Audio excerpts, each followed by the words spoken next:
ప్రణాళిక సంఘానికి సంబంధించినటువంటి చిట్ట చివరి అధ్యక్షుడు ఎవరు అంటే మన్మోహన్ సింగ్ గారు. అట్లాగే ప్రణాళిక సంఘానికి సంబంధించినటువంటి చిట్ట చివరి ఉపాధ్యక్షుడు ఎవరు అంటే మాంటేక్ సింగ్ అహ్లూవాలియా. ప్రణాళిక సంఘానికి సంబంధించిన చివరి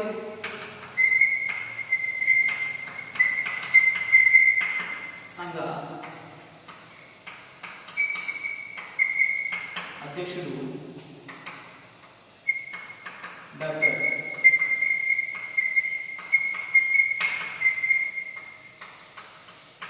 డాక్టర్ మన్మోహన్ సింగ్. చివరి ప్రణాళిక సంఘం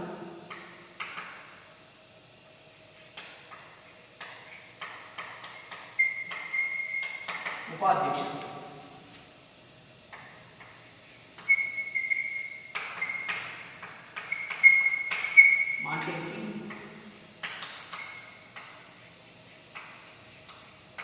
మాంటేక్ సింగ్ అహ్లూవాలియా. అయితే నీతి ఆయోగ్ యొక్క మొట్టమొదటి అధ్యక్షుడు వచ్చేసి నరేంద్ర మోడీ గారు. అట్లాగే మొట్టమొదటి నీతి ఆయోగ్ యొక్క ఉపాధ్యక్షుడు చేసినట్లయితే అరవింద్ పనగారియా గారు. ప్రస్తుత నీతి ఆయోగ్ యొక్క అధ్యక్షుడు నరేంద్ర మోడీ గారు. ఉపాధ్యక్షుడు వచ్చేసి రాజీవ్ కుమార్ గారు. అట్లాగే నీతి ఆయోగ్ మొట్టమొదటి సిఇఓగా ఉన్నటువంటి వ్యక్తి ఎవరు అని చెప్పేసి అంటే సింధు శ్రీ కుల్లర్. ప్రస్తుత నీతి ఆయోగ్ యొక్క సిఇఓ ఎవరు అని చెప్పేసి అంటే అమితాబ్ కాంత్. ఈ విధంగా ప్రస్తుతం ఈ ప్రణాళిక సంఘ స్థానంలో 2015 జనవరి 1న మనం ఈ నీతి ఆయోగ్ అనేటువంటి విధానాన్ని ఏర్పాటు చేశాం.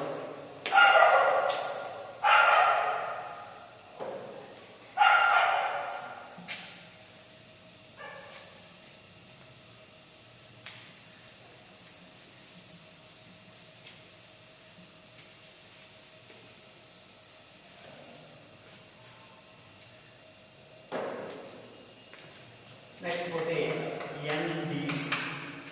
ఎన్డిసి అంటే నేషనల్ డెవలప్మెంట్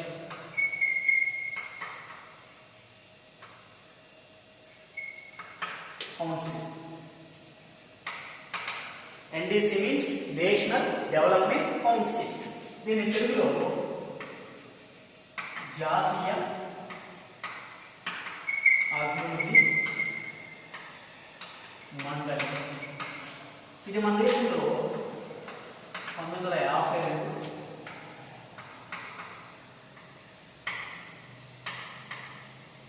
ఆగస్టు 6వ తేదీన రూపొందించడం జరిగింది. దీన్ని మన దేశంలో 1952 ఆగస్టు 6వ తేదీన దీన్ని రూపొందించారు. ఇది కూడా ఈ ఎన్డిసి అనేటువంటిది కూడా రాజ్యాంగేతర సంస్థ.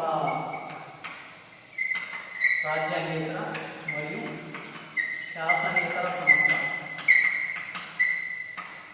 ఇది కూడా పార్లమెంట్లో బిల్లు ప్రవేశపెట్టడం, లోక్సభ రాజ్యసభలో కన్సిడర్ అయ్యి రూపొందించబడినటువంటిది కాదు. ఇది రాజ్యాంగేతర సంస్థ అన్నటువంటి విషయాన్ని మనం గుర్తించాం. అయితే ఈ ఎన్డిసి యొక్క ప్రధాన విధి విధానాలే, ఎన్డిసిలో ఎవరెవరు సభ్యులుగా ఉంటారు అన్నటువంటి విషయాన్ని గురించి ఆలోచించినట్లయితే ఈ ఎన్డిసి అనేటువంటిది ప్రధానంగా ఎవరైతే ప్రణాళిక సంఘానికి ఎక్స్ అఫీషియో మెంబర్ ఉంటారో, ఎవరైతే ప్రణాళిక సంఘం యొక్క అధ్యక్షుడు ఎవరైతే ఉంటారో వాళ్ళే ఈ ఎన్డిసికి నేషనల్ డెవలప్మెంట్ కౌన్సిల్కి అధ్యక్షుడిగా వ్యవహరిస్తారు. అయితే ప్రణాళిక సంఘానికి ఉపాధ్యక్షులుగా కేడర్లో ఉండేటువంటి సేవింగ్ పర్సన్, ఆ కేడర్లో ఉండేటువంటి వాళ్ళే ఇక్కడ జాతీయ అభివృద్ధి మండలికి ఉపాధ్యక్షుడిగా వ్యవహరించడం అనేటువంటిది జరుగుతుంది. అయితే ఎన్డిసి యొక్క ప్రధాన ఉద్దేశం ఏంటి అని చెప్పేసి అంటే ఎన్డిసి అనేటువంటిది ఇటు కేంద్ర ప్రభుత్వానికి మరియు రాష్ట్ర ప్రభుత్వాలకు, అంటే కేంద్ర ప్రభుత్వానికి రాష్ట్ర ప్రభుత్వానికి రెండింటికి మధ్య ప్రణాళికల రూపకల్పన విధానంలో ఒక మధ్యవర్తిగా అనుసంధానం అవుతుంది. అంటే రాష్ట్రాల తమ యొక్క సమస్యలను ప్రణాళిక సంఘానికి వ్యక్తపరచుకోవడానికి, కాబట్టి ఇక రాష్ట్రానికి కేంద్ర ప్రభుత్వ పరిధిలో ఉండేటువంటి ప్రణాళిక సంఘానికి మధ్యలో ఒక వారధిగా తన బాధ్యత నిర్వర్తించడం అనేటువంటిది జరుగుతాం. పోతే మనం చెప్పుకున్నటువంటి ఈ జాతీయ అభివృద్ధి మండలి అనేటువంటి విషయానికి వస్తే 1967వ సంవత్సరం వరకు కూడా 1967వ సంవత్సరం వరకు కూడా ఈ జాతీయ అభివృద్ధి మండలిలో కేవలం రాష్ట్ర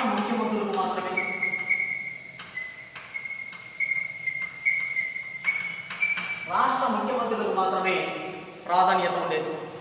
అయితే 1967వ సంవత్సరం తర్వాత రూపొందించబడినటువంటి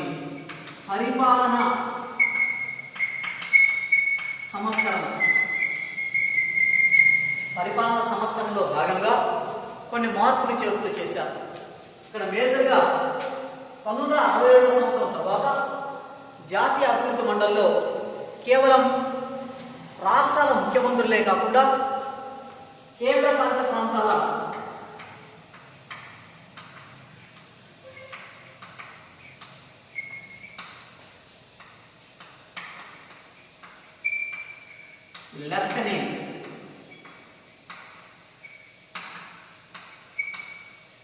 లెఫ్టినెంట్ గవర్నర్లు మరియు రాష్ట్ర ముఖ్యమంత్రులు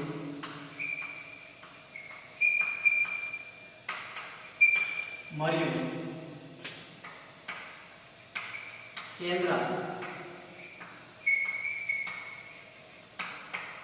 క్యాబినెట్ మంత్రులు మరియు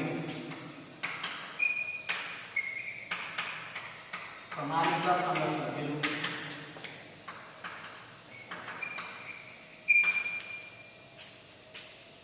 వీళ్ళంతా కూడా ఎన్డీసీలో సభ్యత్వాన్ని ప్రొవైడ్ చేయడం అనేటువంటి జరిగింది. ఇప్పుడు 1967వ సంవత్సరంలో ప్రభుత్వం రూపొందించినటువంటి ప్రణాళిక పరిపాలన సంస్కరణ తర్వాత, అంటే 1967కు ముందు కేవలం ఎన్డీసీలో రాష్ట్ర ముఖ్యమంత్రులకు మాత్రమే భాగస్వామ్యం ఉంది. తర్వాత కేంద్ర పాలిత ప్రాంతాల లెఫ్టినెంట్ గవర్నర్లకి, కేంద్ర క్యాబినెట్ మంత్రులకు, రాష్ట్ర ముఖ్యమంత్రులకు ప్లస్ ప్రణాళికా సంఘ సభ్యులకు వీళ్ళందరూ కూడా సభ్యత్వం కల్పించడం అనేటువంటిది జరిగింది. అయితే ఈ మనం చెప్పుకుంటున్నటువంటి జాతీయ అభివృద్ధి మండలి కూడా 2015 జనవరి 1న దీన్ని కూడా రద్దు చేశారు. అంటే 2015 జనవరి 1 నాటికి ఇటు ప్రణాళికా సంఘం రద్దు కాబడింది. At that same time NDC national development council జాతీయ అభివృద్ధి మండలి రెండింటిని కూడా రద్దు చేసి దాని స్థానంలో NDA government national democratic alliance BJP పార్టీకి సంబంధించినటువంటి నరేంద్ర మోడీ గారు నీతి ఆయోగ్ అన్నటువంటి విధానాన్ని రూపొందించారు. National institution for transforming India అన్నటువంటి విధానాన్ని రూపొందించడం అనేటువంటి జరిగింది. దీని యొక్క ప్రధాన ఉద్దేశం ఏంటంటే strong states with strong nation, strong nation with the cooperation of strong state. కాబట్టి దేశంలో ఉండేటువంటి రాష్ట్రాలన్నీ కూడా ఆర్థిక సుస్థిరత పొంది సుభిక్షణంగా ఉంటే దేశం కూడా పురోగతిని సాధిస్తుంది అని చెప్పేసి అనే ఉద్దేశంతో దీన్ని సహకార సమైక్య రూపకల్పన సంఘం అని చెప్పేసి కూడా నరేంద్ర మోడీ గారు తెలియజేశారు. కాబట్టి నేను గత క్లాస్లో నీతి ఆయోగ్ అంటే ఏంటి, దాని యొక్క రూపకల్పన ఏంటి, వాటికి సంబంధించినటువంటి కాన్సెప్ట్ని ఆల్రెడీ ఇంతకుముందు వీడియోలో నేను మీకు తెలియజేయడం అనేటువంటిది జరిగింది. అయితే ఈరోజు మనం చెప్పుకున్నటువంటి నెక్స్ట్ కాన్సెప్ట్లో కొన్ని ఇంపార్టెంట్ బిట్స్ మనం ఈరోజు చూస్తాం. మొదటి ప్రణాళికా సంఘ అధ్యక్షుడు జవహర్లాల్ నెహ్రూ, మొదటి ప్రణాళికా సంఘ ఉపాధ్యక్షుడు గుల్జారీలాల్ నెహ్రూ. ప్రణాళిక రూపకల్పన గురించి మొట్టమొదటిసారిగా ఫిబ్రవరి 1950లో బడ్జెట్ ప్రసంగంలో తెలియజేసిన ఆర్థిక మంత్రి షణ్ముఖం చెట్టి. అట్లాగే చిట్ట చివరి ప్రణాళికా సంఘం యొక్క అధ్యక్షుడు డాక్టర్ మన్మోహన్ సింగ్ చిట్ట చివరి ప్రణాళిక సంఘం యొక్క ఉపాధ్యక్షుడు మాంటెక్ సింగ్ అహ్లూవాలియా గారు. అట్లాగే ప్రణాళిక సంఘం ఏర్పడినటువంటి సంవత్సరం 1950 మార్చ్ 15వ తేదీ. ప్రణాళిక సంఘం అనేది ఉమ్మడి జాబితాకి సంబంధించిన అంశం.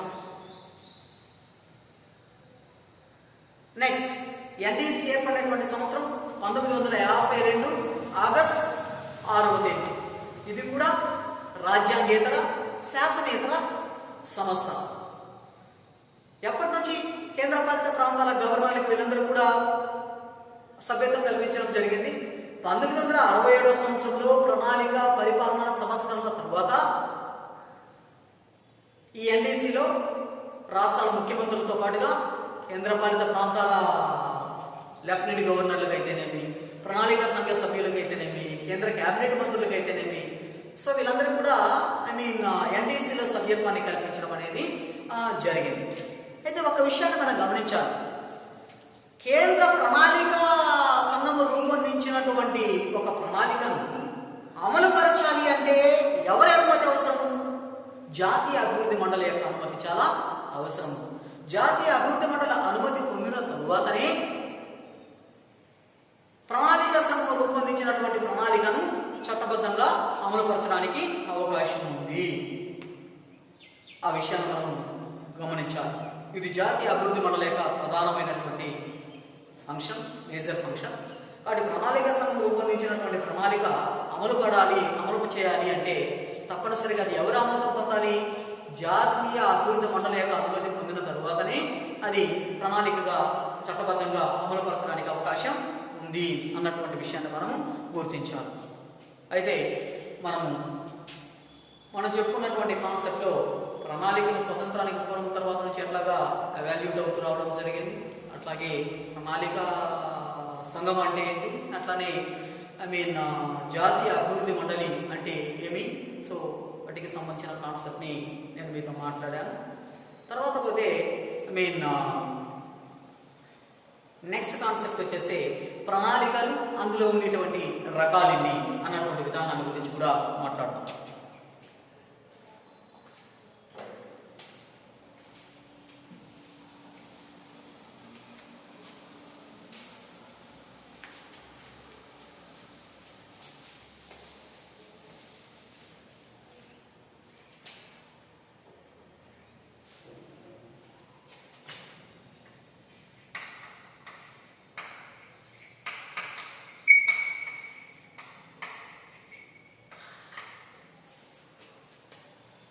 ప్రణాళికలు రకాలు. ప్రణాళికలను వాటి యొక్క లక్షణాలను ఆధారంగా తీసుకొని విభిన్న రకాలుగా వర్గీకరణ చేయడం అనేది జరిగింది. అందులో నెంబర్ 1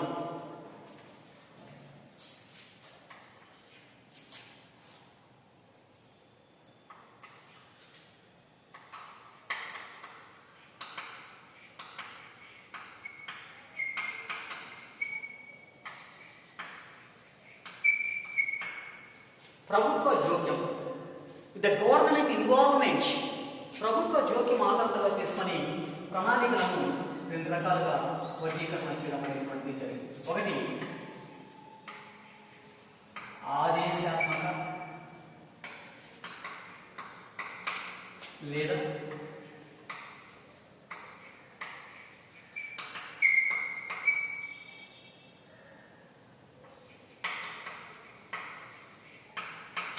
ప్రణాళిక.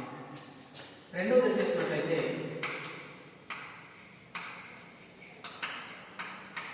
సూచనాత్మక ప్రణాళిక. దీన్ని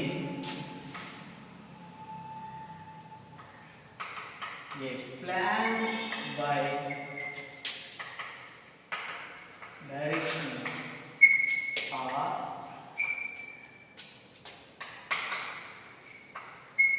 imperative plan. A plan by direction or imperative plan అని చెప్పేసి తెలియజేస్తాం.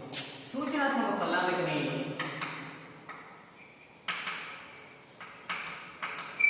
ఇండికేటివ్ ప్లాన్, సూచనాత్మక ప్రణాళికని ఇండికేటివ్ ప్లాన్ అని చెప్పేసి తెలియజేస్తాం. నెంబర్ 1 చూస్తే ఆదేశాత్మక లేదా నిర్దేశాత్మక. ఆదేశాత్మక లేదా నిర్దేశాత్మక ప్రణాళిక అంటే ప్రణాళిక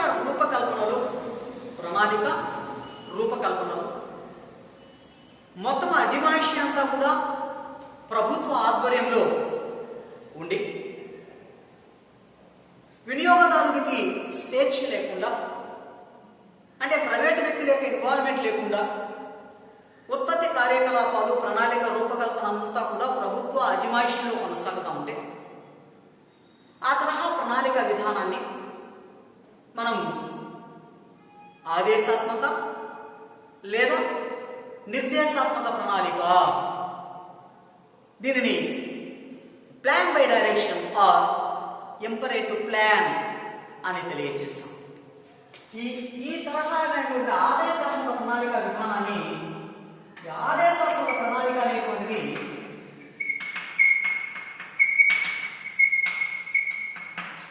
ఆదేశాత్మక ప్రణాళిక విధానాన్ని మొట్టమొదటిసారిగా మనం ఎక్కడ గుర్తించడానికి అవకాశం ఉంది అంటే రష్యా దేశంలో గుర్తించడానికి అవకాశం. రష్యా దేశంలో అమల్లో ఉండేటువంటి ప్రణాళిక అంతా కూడా సామ్యవాద విధానంతో కూడినటువంటి ప్రణాళిక. ఈ ఆదేశాత్మక ప్రణాళిక అంతా కూడా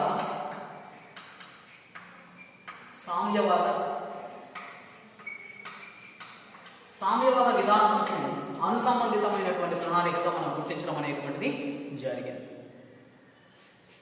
ఇక నెక్స్ట్ మనం పోయినట్లయితే సూచనాత్మక ప్రణాళిక.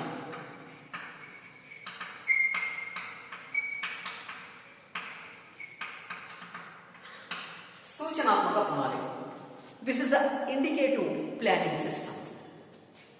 ఈ సూచనాత్మక ప్రణాళిక విధానాన్ని మన భారతదేశంలో గుర్తించడానికి అవకాశం.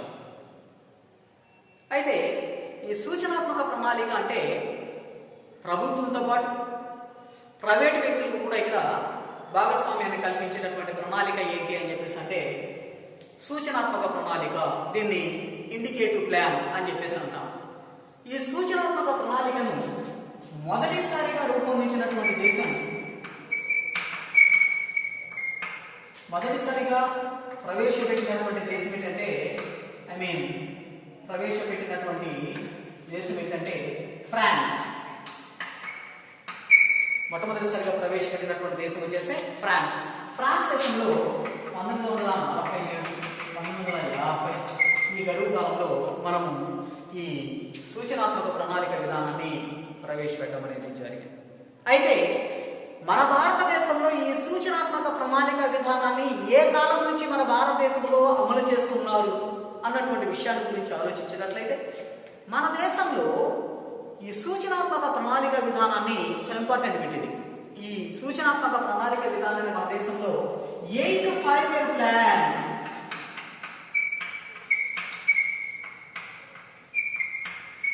ఎప్పటి నుంచి 8 5-year ప్లాన్ నుంచి మన దేశంలో ఈ సూచనాత్మక ప్రణాళిక విధానాన్ని ప్రవేశపెట్టడం జరిగింది.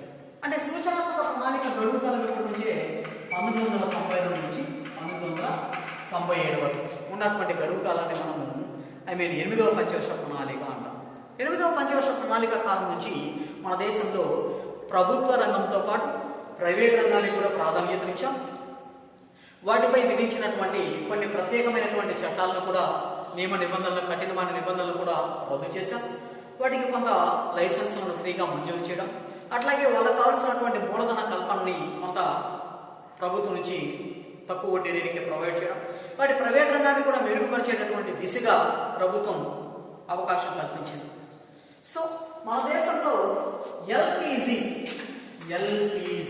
లిబరలైజేషన్, ప్రైవేటైజేషన్, గ్లోబలైజేషన్, ప్రపంచీకరణ, ప్రైవేటీకరణ, సరళీకరణ అన్నటువంటి ఈ విధానాన్ని మన భారతదేశంలో ప్రవేశపెట్టినటువంటి మొట్టమొదటి వ్యక్తి ఎవరు అని చెప్పేసి అంటే పివి నరసింహారావు గారు. ఇతను మన భారతదేశంలో దక్షిణ భారతదేశం నుంచి అంటే మన తెలంగాణ రాష్ట్రం నుంచి ఎంపిక కాబడినటువంటి మొట్టమొదటి భారత ప్రధానిగా మనం గుర్తించవచ్చు. ఎమినెంట్ లింగ్విస్ట్ పర్సన్, చాలా బహుభాషలు మాట్లాడగలిగేటటువంటి గొప్ప మేధావి. ఇతను తన పరిపాలనా కాలంలో చాలా మంచి పరిపాలనా సంస్కరణలు కూడా ప్రవేశపెట్టారు. అందులో భాగంగా LPG system, liberalisation, privatisation, globalisation, అంటే దేశంలో విదేశీ పరిశ్రమలు మన దేశానికి ఆహ్వానించడం, అట్లాగే విదేశీ పెట్టుబడులను ప్రోత్సహించడం, అట్లాగే భారతదేశంలో ప్రైవేట్ వ్యక్తులు కూడా పరిపాలనా విధానంలో, అట్లాగే భారతదేశంలో ఫ్యాక్టరీల నిర్మాణంలో కాబట్టి ప్రైవేటీకరణను ప్రోత్సహించడం అనేటువంటిది జరిగింది. కాబట్టి 8వ పంచవర్ష ప్రణాళిక కాలం నుంచి మన భారతదేశంలో అమలవుతున్నటువంటి ప్రణాళిక ఏంటి అని చెప్పేసి అంటే సూచనాత్మక ప్రణాళిక అని చెప్పేసి అని చెప్పవచ్చు. ఈ సూచనాత్మక ప్రణాళికని మనం ఏమంటామంటే ఇండికేటివ్ ప్లాన్ అని చెప్పేసి అని కూడా తెలియజేస్తారు. బట్ ఇంపార్టెంట్ ఇవి, మన భారతదేశంలో ఈ సూచనాత్మక ప్రణాళిక అనేటువంటిది ఏ 5 ప్లాన్ నుంచి అమలుపరచడం అనేది జరుగుతుంది. 8వ పంచవర్ష ప్రణాళిక. కాబట్టి ఈ విషయాన్ని మనం జాగ్రత్తగా గమనించాలి. కాబట్టి ఈ 8వ పంచవర్ష ప్రణాళిక అనేటువంటిది కూడా రావ్ మరియు సింగ్ వీళ్ళిద్దరు నమూనా ఆధారంగా రూపొందించారు. రావ్ అంటే పివి నరసింహారావు, సింగ్ అంటే డాక్టర్ మన్మోహన్ సింగ్. వీళ్ళిద్దరు కోఆపరేషన్తో వీళ్ళిద్దరి రూపొందించినటువంటి ఎల్పిజి నమూనా ఆధారంగా మనం ఈ 8వ పంచవర్ష ప్రణాళికను రూపొందిస్తూ మన సూచనాత్మక ప్రణాళిక విధానాన్ని మన దేశంలో 8వ పంచవర్ష ప్రణాళిక కాలం నుంచి అమలుపరచడం అనేది జరుగుతుంది. కాబట్టి మన భారతదేశంలో కూడా మిశ్రమ ఆర్థిక వ్యవస్థ విధానం. మిశ్రమ ఆర్థిక వ్యవస్థ అంటే అటు ప్రభుత్వ రంగం ఉంటుంది, ఇటు ప్రైవేట్ రంగం ఉంటుంది. కాబట్టి మన దేశ ఆర్థిక స్థితిగతిని బట్టి మన భారతదేశానికి ఈ మిశ్రమ ఆర్థిక వ్యవస్థ అనుగుణమైనది అన్నటువంటి అంశాన్ని తెలియజేసిన మొట్టమొదటి భారత ప్రధాని ఎవరు అంటే జవహర్ లాల్ నెహ్రూ అన్న విషయాన్ని మనం గుర్తించాలి.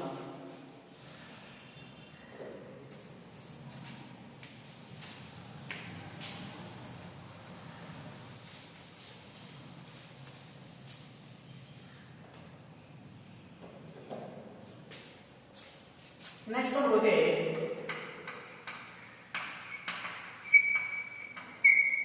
సరళత్వం ఆధారంగా తీసుకుని ప్రణాళికను ప్రధానంగా 2 రకాలుగా వర్గీకరణ చేయడం జరిగింది. ఒకటి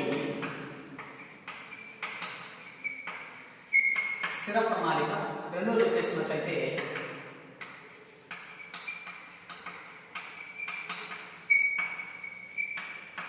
నిరంతర ప్రణాళిక. స్థిర ప్రణాళిక అంటే నిర్ణీత గడువు కాలానికి ప్రాధాన్యతనిస్తుంది రూపొందించబడేటువంటి ప్రణాళికని స్థిర ప్రణాళిక అంటాం. మన భారతదేశంలో అమల్లో ఉండేటువంటి ప్రణాళిక మేజర్గా పంచవర్ష ప్రణాళిక అని చెప్పేసి తెలియపరచడం జరిగింది. తర్వాత మన దేశ పరిస్థితిని బట్టి 3వ ప్రణాళిక కాలం నుంచి 7వ ప్రణాళిక కాలం వరకు కూడా మన దేశంలో దీర్ఘదర్శి ప్రణాళికలను అమలుపరిచాం. అట్లాగే మన దేశంలో కొన్ని ఆర్థిక ఒడిదుడుకులు, దేశ రాజకీయ స్థితిగతులు, దీని కారణంగా మన దేశంలో కొన్ని వార్షిక ప్రణాళికలు కూడా రూపొందించడం అనేటువంటిది జరిగింది. కాబట్టి ఇక్కడ స్థిర ప్రణాళిక అంటే నిర్ణీత కాలానికి ప్రయారిటీస్ రూపొందించబడేటువంటి ప్రణాళికని స్థిర ప్రణాళికలు అని చెప్పిస్తున్నాం. నెక్స్ట్ సెకండ్ మనం చూసినట్లయితే నిరంతర ప్రణాళిక.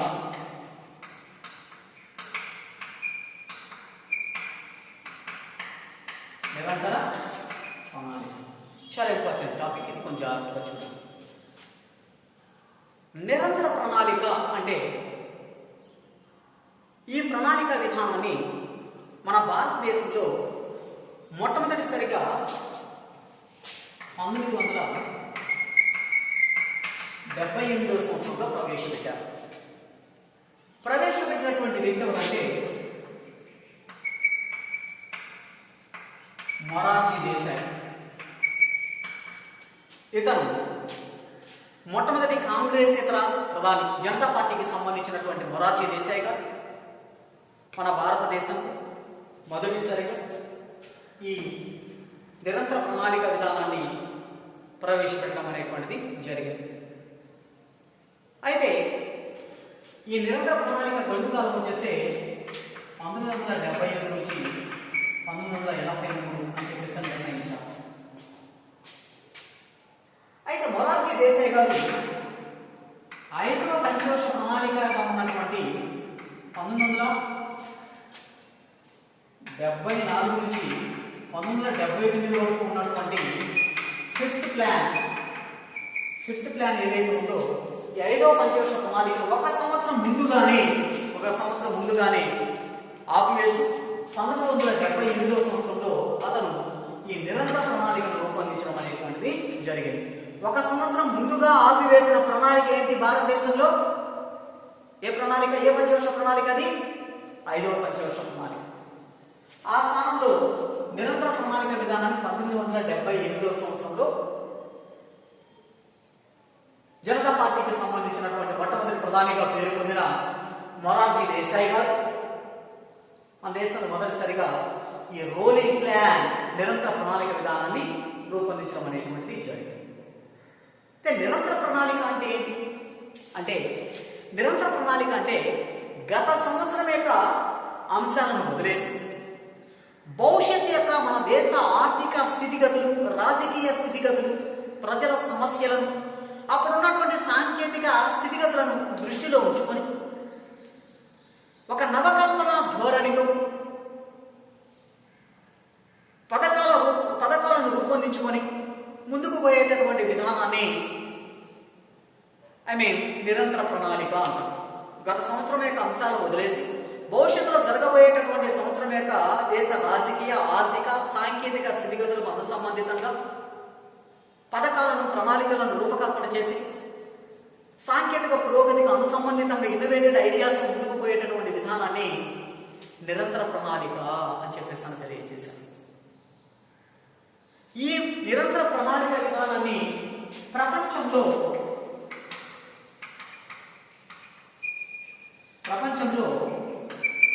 మొదట రూపొందించినటువంటి దేశం,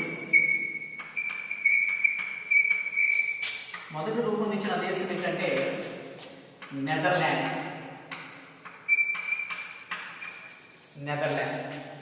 మన భారతదేశం వచ్చేసి నిరంతర ప్రణాళికను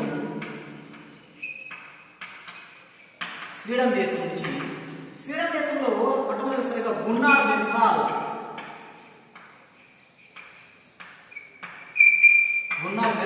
అనేటువంటి ఆర్థికవాది రూపొందించడం జరిగింది. ఇతను రచించినటువంటి గ్రంథం వచ్చేసి ఏషియన్ డ్రామా.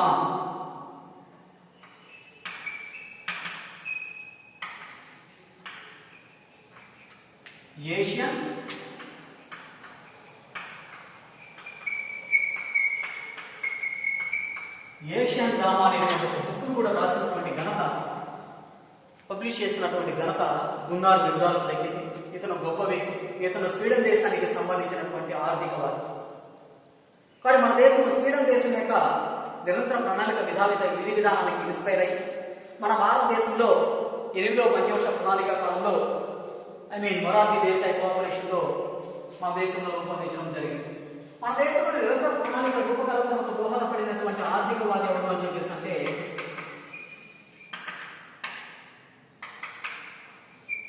ఇండియాకి సంబంధించినటువంటి ఆర్థికవాది ఎవరు అని చెప్పేసి అంటే లక్నోవాలా. మన భారతదేశానికి సంబంధించినటువంటి లక్నోవాలా అన్నటువంటి అతని ఆర్థికవాది యొక్క సలహా మేరకు మన భారతదేశ నిరంతర ప్రణాళిక విధానాన్ని 1978 సంవత్సరంలో అమలుపరిచారు. అయితే ఇది ఒక సంవత్సరం మాత్రమే అమలుపరచడం అనేటువంటిది జరిగింది. మళ్ళా తిరిగి 1980 సంవత్సరంలో ఇందిరాగాంధీ గారు మరలా తిరిగి గెలుపొందిన తరువాత ఈ నిరంతర ప్రణాళిక విధానాన్ని రద్దు చేసి మరలా తిరిగి 1985 సంవత్సరంలో మరలా తిరిగి ఈ 6వ పంచవర్ష ప్రణాళికను కొనసాగించారు. ఏ పంచవర్ష ప్రణాళికను మన దేశంలో 2 సార్లు కొనసాగించారు? 6వ పంచవర్ష ప్రణాళిక. ఏ పంచవర్ష ప్రణాళికను 1 సంవత్సరం ముందే రద్దు చేయడం జరిగింది? 5వ పంచవర్ష ప్రణాళిక. మన దేశంలో నిరంతర ప్రణాళికలు ఏ సంవత్సరంలో ప్రవేశపెట్టడం, ఏ పంచవర్ష ప్రణాళిక విధానంలో మన దేశంలో ఇంట్రడ్యూస్ చేయడం అనేటువంటిది జరిగింది? 6వ పంచవర్ష ప్రణాళిక.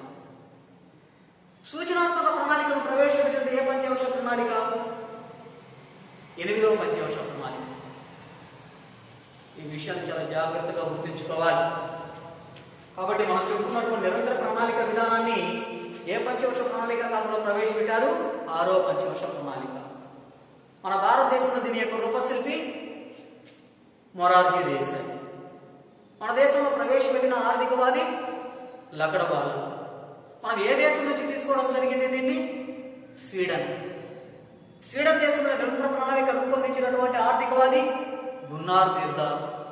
అతను రచించినటువంటి ప్రముఖ గ్రంథం ఏషియన్ డ్రామా.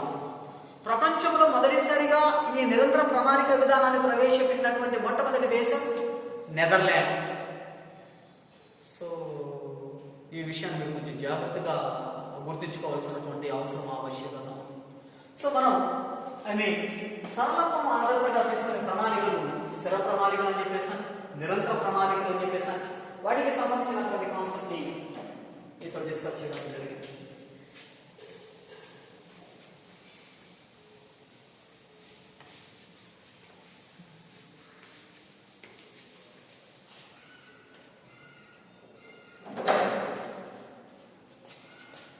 నెక్స్ట్ పోతే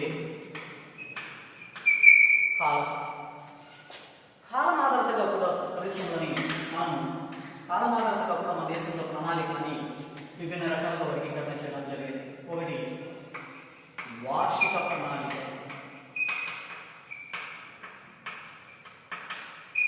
నెంబర్ 2 వార్షిక ప్రణాళికల్ని స్వల్పకాల ప్రణాళికలు అని చెప్పేసి అనుకుంటాం. మధ్యకాలిక ప్రణాళికలు,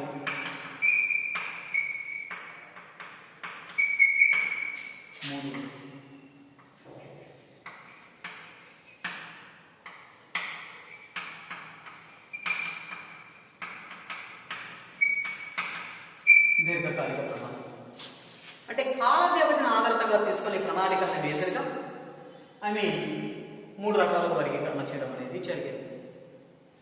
ఒకటి వార్షిక ప్రణాళిక, అంటే 1 సంవత్సరం గడువు కాలాన్ని ప్రాతిపదికగా తీసుకొని మనం ప్రణాళికను రూపొందిస్తే ఆ ప్రణాళికను మనము వార్షిక ప్రణాళికలు అని చెప్పేసాను, లేదా స్వల్పకాలిక ప్రణాళికలు అని చెప్పేసాను, లేదా పిగ్మీ ప్రణాళికలు. పిగ్మీ మర్చిపోవాలి, ఇంపార్టెంట్. వార్షిక ప్రణాళికలను మనం ఏమంటామంటే